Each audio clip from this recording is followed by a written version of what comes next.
अस्सलाम वालेकुम नाज़रीन, मैं हूं बाब डोगर और आप देख रहे हैं मेरा यूट्यूब चैनल। नाज़रीन, इरना के मुताबिक, ईरानियन न्यूज़ एजेंसी के मुताबिक, ईरान के स्पोक्समैन ने आज इस चीज़ को माना है कि अभी तक ईरान में 400 से ज़्यादा लोग इसराइली हमलों की वजह से हलाक हो चुके हैं, जबकि 2000 के करीब लोग ज़ख्मी हो चुके हैं। इसी तरह ईरान भी इसराइल पर जो अटैक कर रहा है वहाँ पर भी बहुत ज़्यादा नुकसान हुआ है। लेकिन इशू ये है कि इसराइल ने दुनिया के बेशतर मीडिया पर पाबंदियाँ लगाई हुई हैं। इसराइल से वही इंफॉर्मेशन बाहर निकलती है जो इसराइली हुकाम चाहते हैं। उन्होंने इस हवाले से SOPs भी जारी किए हैं जो कि अल जज़ीरा दे चुका है। इवन अल जज़ीरा को इसराइल के अंदर रिपोर्टिंग की इजाज़त नहीं है। सिर्फ अमेरिकन मीडिया, वो भी सिलेक्ट मीडिया, इसराइल के अंदर से रिपोर्टिंग कर रहा है और नुकसान का जो अंदाज़ा है वो नहीं बताया जा रहा। सिर्फ वही रिपोर्टें सामने आ रही हैं जो इसराइली हुकाम कहते हैं। उनके मुताबिक 40-50 लोग हलाक हुए हैं और जबकि 300-400 लोग ज़ख्मी हो चुके हैं इसराइल में।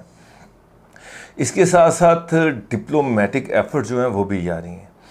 कल आपने देखा कि किस तरह से यूरोप के 4-5 जो ममालिक हैं, जो अहम ममालिक हैं, जिसमें जर्मनी है, फ्रांस है, UK है और यूरोपियन यूनियन जो है, उन्होंने कल ईरानी वज़ीर ख़ारजा अब्बास इराक़ी से मुलाकात की। जो कहा जा रहा है कि पहले बड़ी तल्ख़ थी, लेकिन उसके पॉजिटिव पॉइंट सामने आए और यूरोपियन ममालिक जो हैं उन्होंने ईरान पर मुज़ाकरात के लिए स्ट्रेस किया, दबाव डाला कि ईरान अपना जो न्यूक्लियर प्रोग्राम है उसको रिवाइज़ करे। ईरान का जवाब भी पॉजिटिव था कि जब तक इसराइल उन पर अटैक कर रहा है वो अमेरिका से मुज़ाकरात नहीं करेगा। इसके साथ साथ यूनाइटेड नेशंस में भी ईरान गया। वहाँ पर IAEA जो है उसके ख़िलाफ़ ईरान ने एक करारदाद पेश की थी जिसमें कहा था कि IAEA जो है वो जानिबदारी से काम ले रहा है और वहाँ पर भी इसराइली मंदूब और ईरानी मंदूब के दरमियान ख़ासी तल्ख़ बातें हुई। उसके बाद आज OIC का इजलास भी हुआ, उसमें भी 40 ममालिक ने शिरकत की और उन्होंने भरपूर ईरान की सपोर्ट का ऐलान किया। इशू ये है कि OIC या बहुत सारे मुस्लिम ममालिक ज़ुबानी कलामी सपोर्ट दे रहे हैं, लेकिन असला इसराइल को अमेरिका दे रहा है और अमेरिकी असले से वो ईरान पर अटैक कर रहा है। लेकिन ईरान बेचारा अपने पल्ले से ख़ुद लड़ रहा है और कब तक लड़ेगा। और इसके साथ साथ एक और ख़बर भी है कि पाकिस्तान ने ट्रंप जो हैं उनको नोबल का अमन का जो इनाम है, जो प्राइज़ है, उसके लिए नॉमिनेट करने का ऐलान किया है। तो भट्टी साहब, बहुत सारी ख़बरें हैं। सबसे पहली बात तो ये है कि अटैक्स एक दूसरे पर अभी भी जा रहे हैं और इसराइली अटैक हर आने वाले दिन के साथ बढ़ते जा रहे हैं। बिस्मिल्लाहिर्रहमानिर्रहीम। देखिए बाबर साहब, दुनिया में सबसे ज़्यादा असला बनाने वाला मुल्क कौन है? अमेरिका। सबसे ज़्यादा असला बेचने वाला मुल्क कौन है? अमेरिका।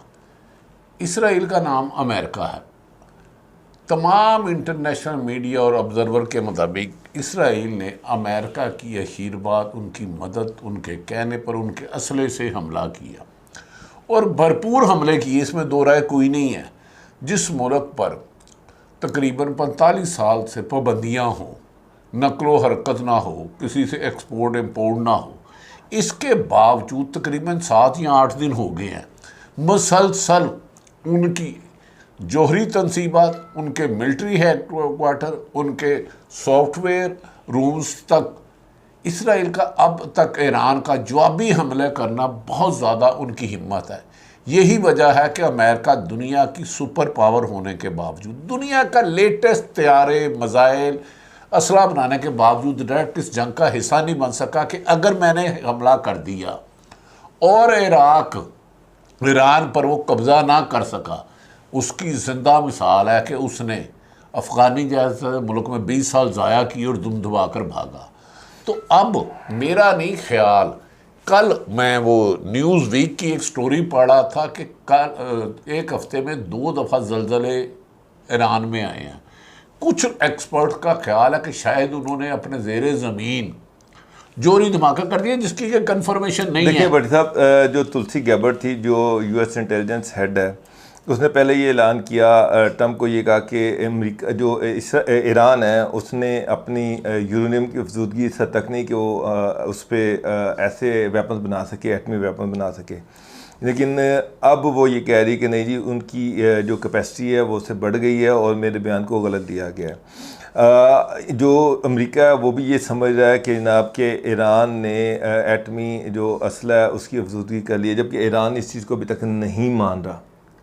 देखिए, गुजारिश ये है कि डोनाल्ड ट्रंप G7 का प्रोटेस्ट वो इजलास छोड़कर आया और आते सारी उसने कहा हम ये ईरान ने फौरी तौर पर जंगबंदी ना की तो हम हमला कर देंगे, अगले दिन मुकर गया। तो सबसे ज़्यादा डोनाल्ड ट्रंप के बयानात में तजाद आता है, एक दिन कुछ कहते हैं अगले दिन कहते हैं, एक दिन कहते हैं कि मैं दुनिया में अमन। उसमें मैं आपको बताता हूँ, जिस दिन G7 की मीटिंग छोड़ी है और वो उस दिन कहते हैं कि G7 की मीटिंग इसलिए छोड़ी कि 9 फ़ोन किए नेतन्याहू ने कि ईरान पे अटैक का टाइम आ गया, अटैक करें। वहाँ से वो सीधा वाइट हाउस गए, वहाँ पर उनका जो बॉल रूम है, बॉल रूम के अंदर उन्होंने अपने मशीरों के साथ मुलाकात की, CIA के हेड के साथ मुलाकात की, joint chief of staff committee के साथ मुलाकात की, तुलसी गैबर्ट के साथ मुलाकात की, जो इंटेलिजेंस हेड है। और उन्होंने सिर्फ एक चीज़ पूछी, एडवाइज़र के साथ मुलाकात में कहते हैं कि उन्होंने 9 दफ़ा ये पूछा कि क्या अगर अमेरिका ईरान पर अटैक करता है तो क्या जंग फौरी ख़त्म हो जाएगी, या ये कोई गारंटी है कि कितना अर्सा चलेगी? मैं माफ़ी चाहता हूँ, ये गारंटी कोई भी नहीं दे सकता। क्या जब भारत ने पाकिस्तान पर हमला किया था उसको किसी ने गारंटी दी थी एक दिन में जंग ख़त्म हो जाएगी? जब इराक ने ईरान पर हमला किया था गारंटी थोड़ा दी थी। और ये डोनाल्ड ट्रंप G7 की मीटिंग में गया था कि 1-7 पे नौकरी कर रहा था कि 9 फ़ोन उनके सुनते रहे नेतन्याहू के, मीटिंग में नहीं बैठा था, टेलीफोन ही सुनता रहा उनके। ये सब एक टोपी ड्रामे हैं।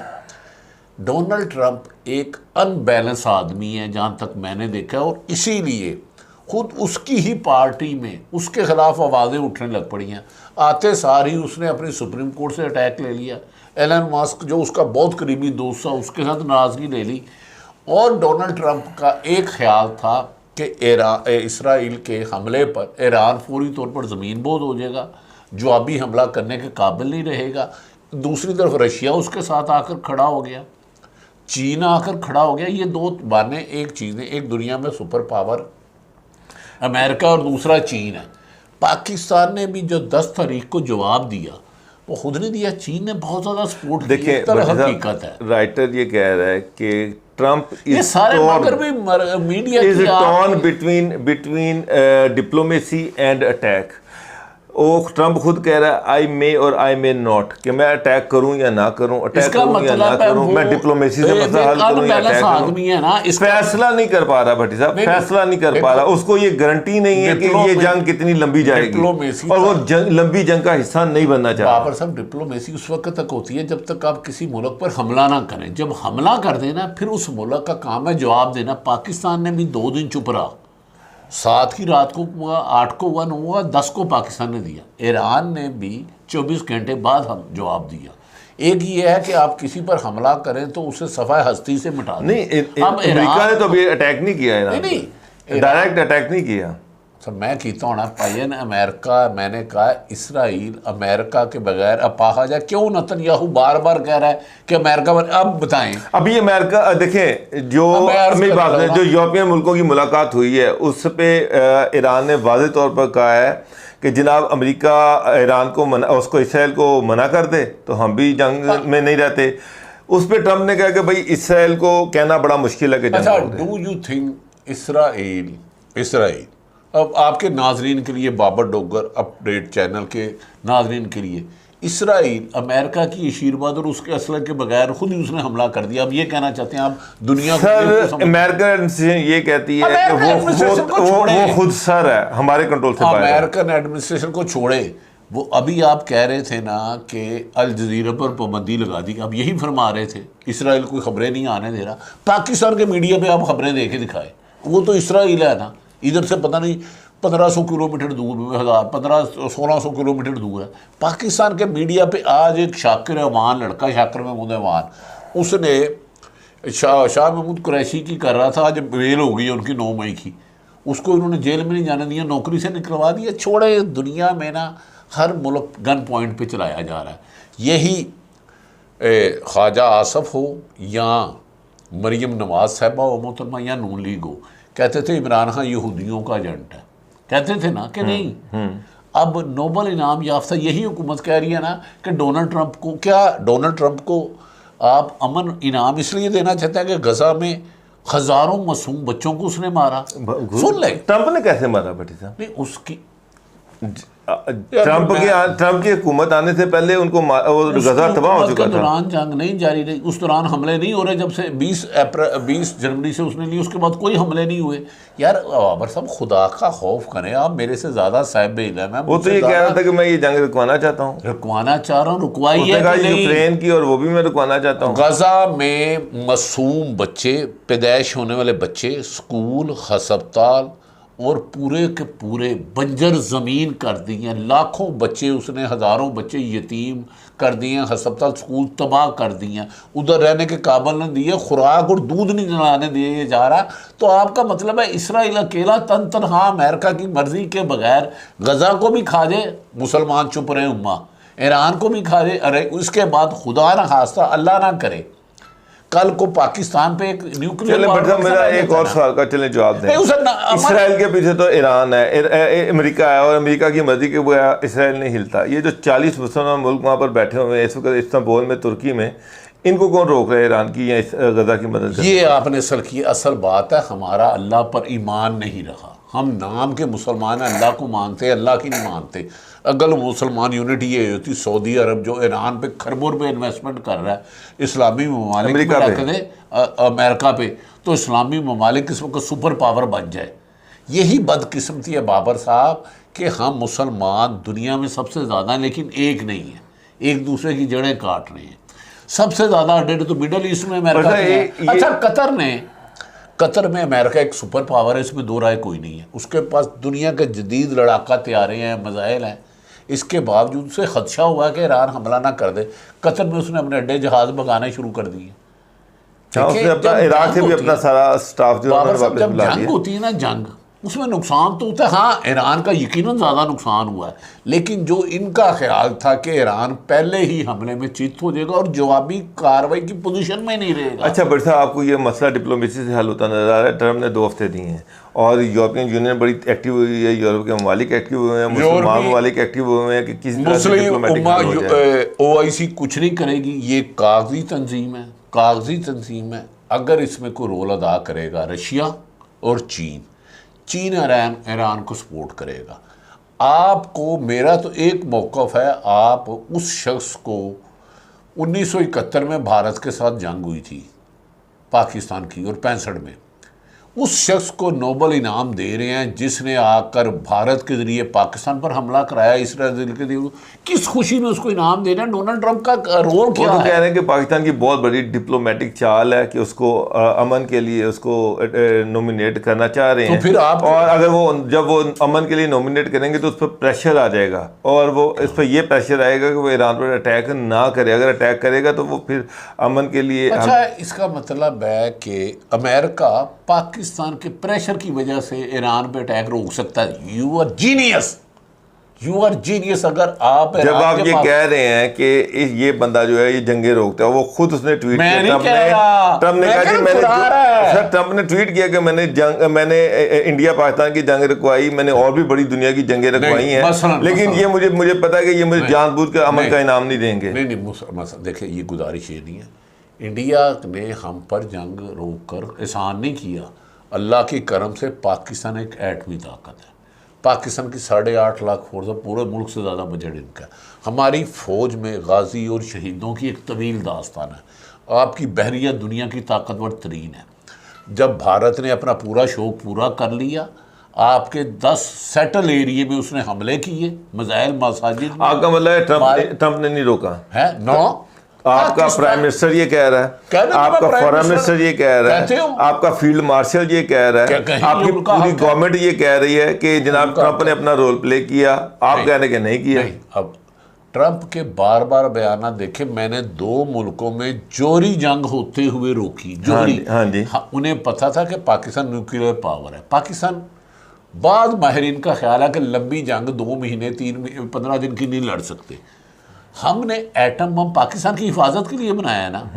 अल्लाह ताला पाकिस्तान को कायमो दाइम रखे। हमारी जंग लंबी होती, अगर हमारे पास असला ख़त्म हो जाता तो एटम बम बनाया किस लिए जाता है, मकसद भाई क्या होता है? असला खत्म नहीं होता, पाकिस्तान के पास बहुत असला है, ईरान चलो के यार, पास असला है। हम 10 साल जंग लड़ लेकिन सकते हैं। आप ट्रम्प को उसका रोल तो, उसको जो नहीं। उसका ड्यू शेयर है वो तो देना। मैं ड्यू मोदी शेयर नहीं नहीं। मान रहा और एक आप नहीं मान रहे, बाकी तो सारे मान रहे हैं। नहीं, मोदी और ट्रंप और बाबर डोगर एक पेज पे है, और मैं इत्तेफाक से इनसे इख्तलाफ राय कर रहा हूँ, क्योंकि मेरा मौक़िफ़ है कि भारत सिर्फ कंट्रोल लाइन पे होता था, ये आया तो भारत ने पाकिस्तान पर हमला किया। आज तक इसराइल ने ईरान पर डायरेक्ट इस तरह 200 हथियारों से नहीं किया, इसके बाद किया।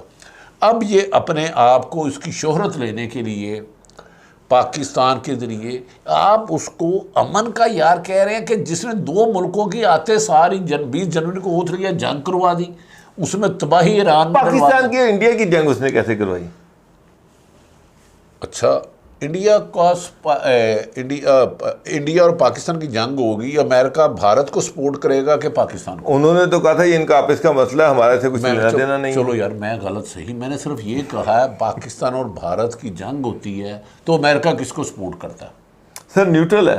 अच्छा, वो भारत को सपोर्ट नहीं करता, ये आप ये कह रहे तो हैं? न्यूट्रल रहा है, बिल्कुल न्यूट्रल रहा है। उसने कहा जी इनका आपसी मसला है, बाद में उसने कहा जी कि इनकी जोधी जंग होने लगी थी इसलिए मैंने रुकवा दी। अच्छा, जो इसराइली ड्रोन पाकिस्तान की सरजमीन पर आए और ऑपरेटर भी इसराइल के थे, तो वो तो इसराइल का इंडिया का आपस यानी का कि ताल्लुक है। अमेरिका पाकिस्तान का दोस्त है, तो फिर आप शुरू से अमेरिका के क्यों खिलाफ है पाकिस्तानी हुकूमत?